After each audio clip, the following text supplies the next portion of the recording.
Good morning to all.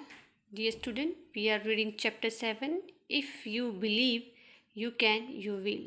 And in previous video, I have explained you about the child labor, which is banned in India. But if we educate a needy child, they can be able to earn money to fulfill the needs of food, shelter, clothing without any problem. We have discussed about a boy Suku, how he's earning money.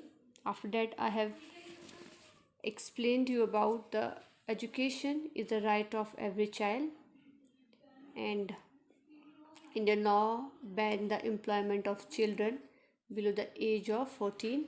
Every child has a right to free and compulsory education, but it is the duty of each and every person to make sure that every child go to school, and many schools give free midday meals, uniform and books to needy children.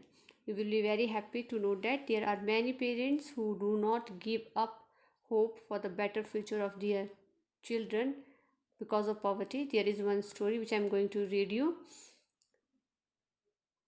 Sarath Babu's mother earned only 500 per month. So जैसे कि हमने पढ़ा है कि कैसे जो है कई पेरेंट्स गिव अप नहीं करते, अपने बच्चों को पढ़ाते हैं उनके बेटर फ्यूचर के लिए। तो वैसे एक लड़का है जिसका नाम है सारथ बाबू, और उसकी मदर जो है महीने में कितना कमाती है, 500 rupees. She made idlis to earn some extra money to educate her 5 children.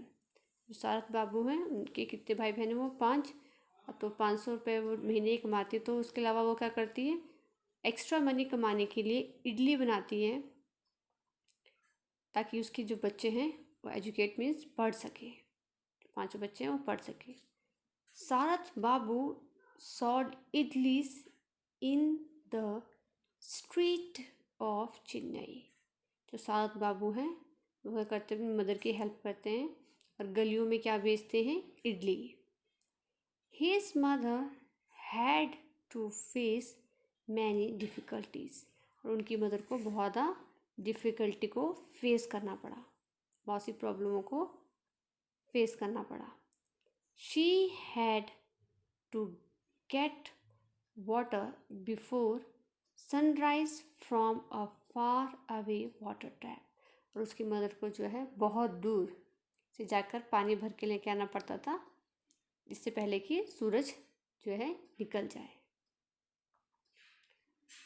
On one of her son's death when he was in class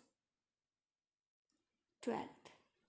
क्या है, उनका जो एक बेटा है जब क्लास 12th में था वो डेड हो जाता है, पास अवे, मर जाता है।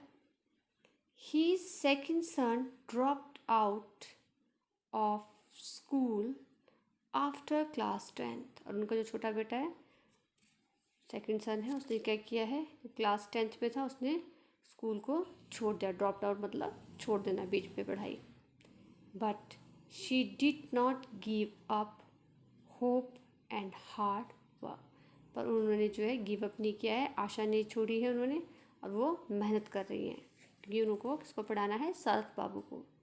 Sarath Babu started binding books when he was in class 10th। जो सारथ बाबू हैं उन्होंने बुक्स को बाइंडिंग करना मतलब सिलना शुरू किया था जब वो क्लास 10th में थे, टू अर्न मनी, ताकि उसको बाइंडिंग करके वो बेचें और कुछ पैसा कमा सके। ही सेज, वो कहते हैं, there was no alarm clock to wake me up to study. बोला मेरे पास कोई भी घड़ी नहीं थी जो कि मुझे पढ़ाई के लिए उठा सके। It used to be so cold in the middle of the night that I would just wake up. कहते it used to be so cold, इतना कोल्ड था, इतनी आदत पड़ गई ठंड की, इन द मिडल नाइट में, मतलब कि जब आधी रात थी तो बहुत ठंडी होती थी, डेट आई वुड, जिसमें कि मैं उठ जाता था। मीन्स कि इतनी मेहनत करी कि उनके पास अलार्म नहीं थी कि उनको पढ़ाई के लिए उठाए, और ठंड भी इतनी होती थी कि वो जो है रात को जो है उठ जाते थे। उनको आदत पड़ गई थी कि आधी रात को उठकर क्या करें, अपनी स्टडी स्टार्ट करें या पढ़ें। There was no electricity in the neighbourhood, और साथ ही साथ वहाँ पर कोई इलेक्ट्रिसिटी नहीं, यानी बिजली नहीं थी उनके नेबरहुड में। He studied during the day, so वो क्या करते थे, ज़्यादातर दिन में पढ़ते थे। After his schooling he went to Pilani to study engineering. So उनकी जब स्टडी कंप्लीट हो गई, 12th हो गई, तो इंजीनियरिंग करने के लिए कहाँ चले गए, पिलानी में। ये जगह है बेटा, जगह का नाम है। तो वहाँ पे इंजीनियरिंग कॉलेज है, तो वहाँ पर पढ़ने के लिए चले गए। Then he studied at IIM Ahmedabad to get his degree in business administration. फिर उन्होंने इंजीनियरिंग की, उसके बाद वो कहाँ गए, IIM करने के लिए अहमदाबाद है। तो वहाँ पर उन्होंने क्या कि बिजनेस एडमिनिस्ट्रेशन की डिग्री ली। He could have got a well paid job easily, उनको आसानी से अच्छी जॉब मिल सकती थी। But he set up a Food King catering service to provide jobs for other people. But उन्होंने क्या किया, अपना ही जो केटरिंग का बिजनेस है फूड किंग नाम से स्टार्ट किया, ताकि वो दूसरे लोगों को भी क्या कर सके, जॉब दे सके। सात बाबू कहते हैं, it does not cost money to dream, कि सपने देखने में कभी पैसे नहीं लगते हैं। मीन्स ये बता रहे हैं कि अगर आप मेहनत करोगे, ये सात बाबू हैं, उनकी मदर है, उन्होंने जो है केटरिंग का काम शुरू किया है फूड किंग नाम से। केटरिंग में उसमें कि केटरिंग वो होता है जिसमें कि खाना बनाया जाता है शादियों में, डेकोरेशन, खाना, सब कुछ जो है सर्विस जो है, जो हेड, जो मेन ओनर होता है वो प्रोवाइड करवाता है। तो ऐसे इन्होंने जो है लोगों को काम भी दिया और अपना बिजनेस भी स्टार्ट किया। तो ये साथ साथ बोल रहे हैं कि अगर आप कोई सपना देखो तो उसके पैसे नहीं लगते हैं, बट आपको उसके लिए बहुत ज़्यादा मेहनत करनी पड़ेगी। तो इन्होंने बहुत मेहनत करी। अब बुक्स को पहले इडली बेची, फिर बुक्स बाइंडिंग करी, उसके अलावा फिर स्टडी करने के लिए पिलानी गए, उसको अहमदाबाद गए बिजनेस एडमिनिस्ट्रेशन करने के लिए। तो अगर आप मेहनत से कुछ भी चीज़ करोगे तो आप उसको पा सकते हो। You are lucky that you get an opportunity to go to school.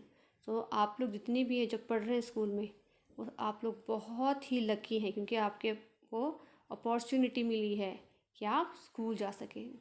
तो बहुत से ऐसे बच्चे, हमने से बताया कि उनको क्या करना पड़ता है, कमाने के लिए जो है बाहर निकलना पड़ता है, वो स्कूल नहीं जा सकते। तो आप बहुत ही फॉर्चुनेट हैं जो आप स्कूल आ रहे हैं। But be responsible and perform well in your study and other activity. तो आपको, अगर आप इतने फॉर्चुनेट हैं, आप आ रहे हैं, तो आपको रिस्पॉन्सिबल बनना होगा और पढ़ाई में बहुत अच्छा करना होगा, और जो भी एक्टिविटीज़ होती हैं है ना, उसमें भी आपको अच्छा परफॉर्म करना होगा। क्योंकि आप, मैं जैसा मैंने आपको बताया कि आप तो बहुत लकी हैं, आप आ रहे हैं, पर बहुत से बच्चे जो आना चाहते हैं, स्टडी करना चाहते हैं, वो नहीं आ पा रहे हैं। ठीक है, तो आप अगर, आपने क्या करना है, आपको रिस्पॉन्सिबल बनना है, पढ़ाई में बहुत अच्छा ध्यान लगा के, मन लगा के पढ़ाई करनी है, और जो अदर एक्टिविटीज़ हैं उनको भी करना है। The guidance of your parents and teacher will help you to grow into a successful good human being. और अपनी जो टीचर की गाइडेंस और पेरेंट्स की गाइडेंस में क्या है, जो आपको हेल्प करेगा किस चीज़ के लिए, एक सक्सेसफुल गुड ह्यूमन बीइंग बनने के लिए आपको। ठीक है, अगर आप अपने पेरेंट्स की गाइडेंस में रहोगे और टीचर की गाइडेंस में रहोगे, वो आप हमेशा आपको हेल्प करते हैं एक सक्सेसफुल गुड ह्यूमन बीइंग में बनाने में, और साथ ही साथ सक्सेसफुल पर्सन बनाने में भी। So dear student, today we have read जैसे हम हार्ड वर्क से और अपने पेरेंट्स की गाइडलाइन और टीचर की गाइडलाइन से एक सक्सेसफुल गुड ह्यूमन बीइंग बन सकते हैं और सक्सेसफुल पर्सन भी बन सकते हैं. That's all for the day. Tomorrow we will discuss the exercise of this lesson. What will you do? You will read this chapter. Thank you and have a nice day.